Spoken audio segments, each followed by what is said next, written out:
जय श्री राम मित्रों। आज की कहानी है नारायण नाम की।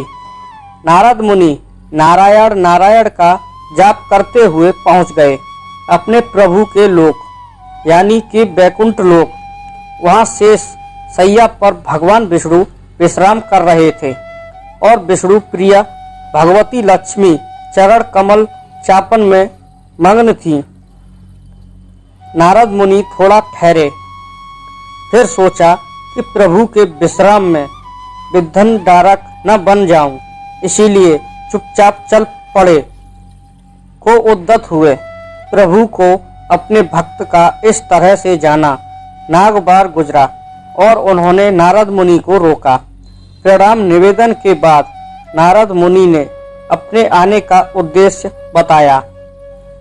प्रभु, धरती पर इंसान त्राही त्राही कर रहे हैं। हर जगह भूखमारी, महामारी, विस्फोट, गरीबी जैसे रावण अपने 10 मुंह खोले इंसानों को अपनी उद्रागिरी में भस्म करने को तैयार खड़े हैं।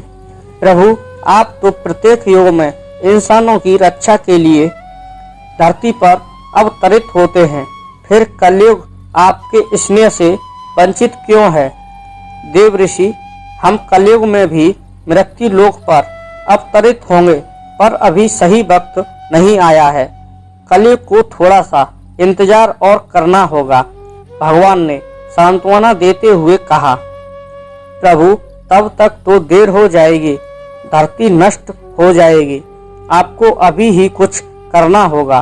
पर नारद मुनि भी जानते हैं कि प्रभु ब्रह्मा जी के बनाए नियम में उलटफेर नहीं कर सकते।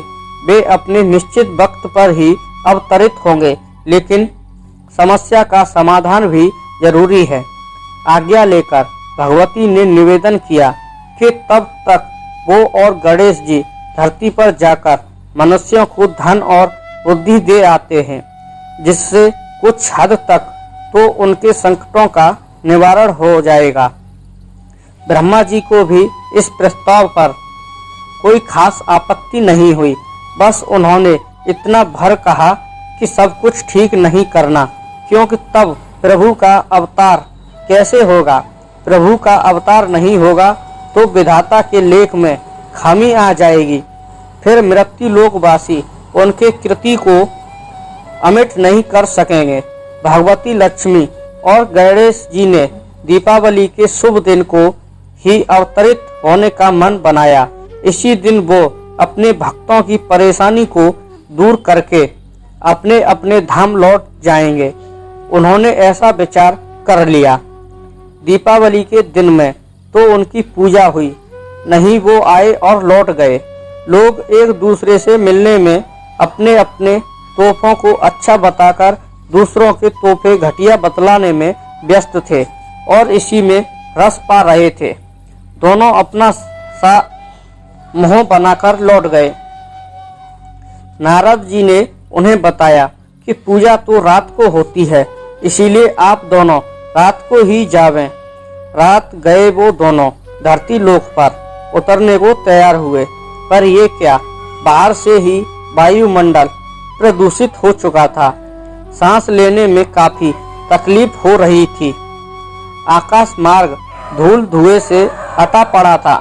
जैसे तैसे बहुत मुश्किल से उन्होंने यात्रा जारी रखी और वो डर भी रहे थे कि जाने धरती निवासियों पर किस दानव ने आक्रमण कर दिया होगा। खैर, जैसे जैसे वो निकट पहुंचते गए परेशानी बढ़ती गई। अब तो आग के गोलों से भी सामना करना पड़ रहा था। कानों को फोड़ती आवाजें, आगे के गोले, दम निकलता हुआ धुआं। एक बारगी तो उन्हें महसूस हुआ कि पृथ्वी पर 5वां विश्व युद्ध छिड़ चुका है। खैर, जैसे तैसे करके वे धरती पर पहुंच ही गए। वे सोच रहे थे कि ऐसे माहौल में जब उन्हीं के लिए इतनी मुश्किलें हो रही हैं, तो बेचारे इंसान कैसे जिंदा होंगे। पर धरती पर आकर पता चला कि ये सारा तमाशा इंसानों ने खुद ही खड़ा किया है। हद तो तब हो गई जब मस्ती के नाम पर एक बच्चे ने गणेश जी और लक्ष्मी जी के ठीक सामने बम फोड़ दिया और हंसने लगा। पर इनकी तो सिट्टी पिट्टी गुम हो चुकी थी। पर वे क्या करते, आखिर हैं तो ये बच्चे ही। बच्चों के साथ बड़े भी उनका उपहास उड़ाने से न चूके। ये सब देखकर दोनों का मन अत्यंत ही दुखी हुआ और वे अपने धाम लौट गए। भगवान विष्णु से दोनों ने मिलकर कहा कि प्रभु, आप धरती पर अवतरित मत होइएगा, क्योंकि इस बार इंसान का दुश्मन कोई दानव नहीं, वे खुद हैं। भला जो खुद जलना चाहे तो उसे कोई कब तक बचा सकता है। और उन्होंने पूरा वृत्तांत कह सुनाया।